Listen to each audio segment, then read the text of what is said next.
A guy asked me about 2 months ago, he said, E.T., if there's one mistake you've made, what's that one mistake you made? I said, I'm gonna be honest with you. My values are not in alignment with my dreams.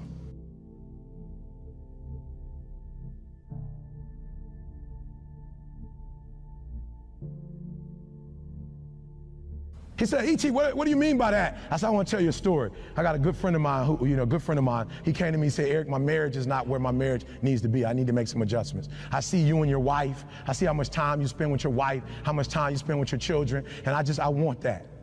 You buy your wife roses regularly. You're always taking her out to eat. Like, I'm watching you. You'd spoil her. E.T., what can I do?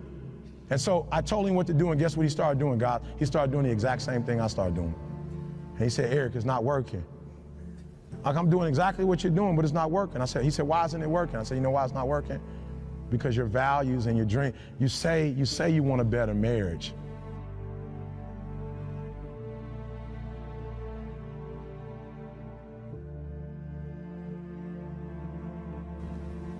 But I told you need to iron your wife's clothes. You know what he told me? After a while, he said, I'm gonna be honest with you, Eric. I know, you told me to iron, you told me to wash, you told me to cook, but where I come from, he said, I'm gonna be honest, Eric, when I do that, I feel like a punk. And I said, and that's why you're having a hard time doing it. Because your value system says a man is not supposed to iron, a man is not supposed to cook, a man is not supposed to wash dishes. That's what your value system says. So you're doing one thing, but you're going against your own value system. The reason why I'm having such an easy time washing clothes and cooking and ironing, you know why? Because nothing is as important to me as my marriage. And I would rather be happy. I would rather be happy than to say I ain't no punk. Make me a punk. I want to be a punk.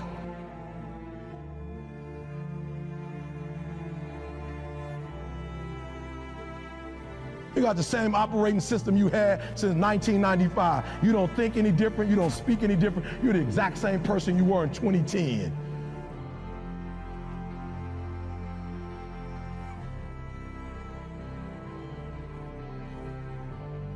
You got to be obsessed with improvement, guys. Last one. Come on.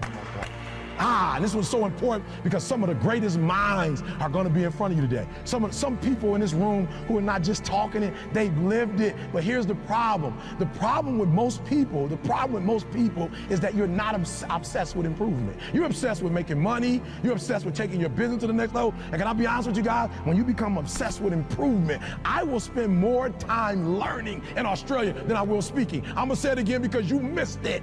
I will spend more time sitting under people. I will spend more time with Glenn. I will spend more time with Aaron. I will spend more time learning than I will speaking in this country. I will walk away with stuff I never heard before, books I've never read before, audios that I've never seen before, going to conferences that I've never gone, hanging out with people that I've never hung out with before. This is nothing, guys. This is just the dessert.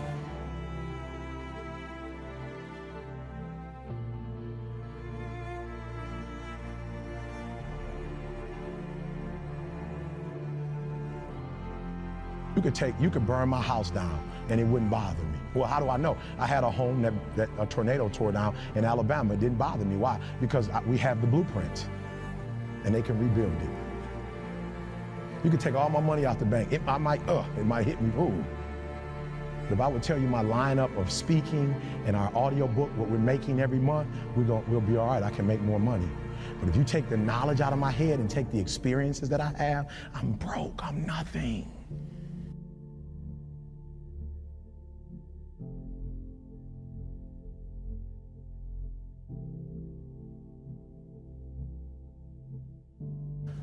And so I'd rather buy a book than buy a house.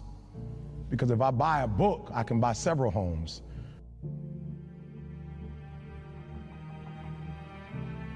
Most of our hearts cannot be affected by the things that they're unaware of.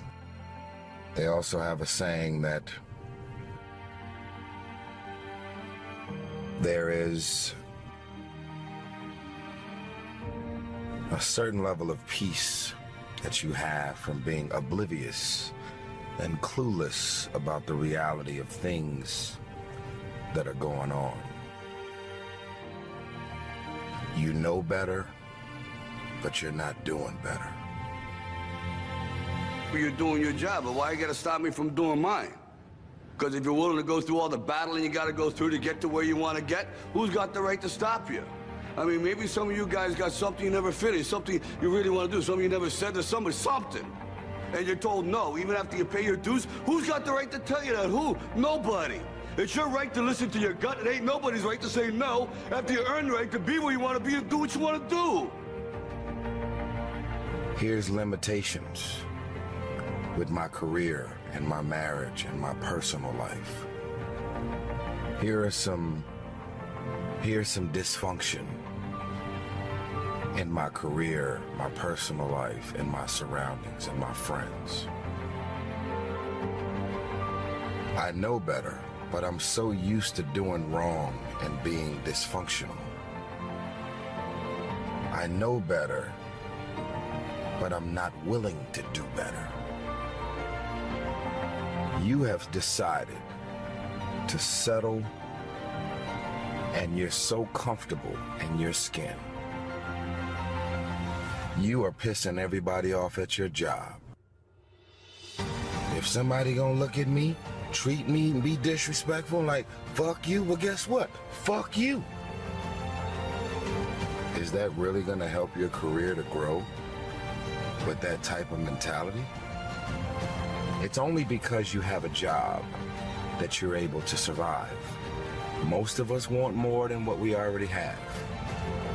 But the fact that you do have, everything about what you've been doing is basically self-sabotage.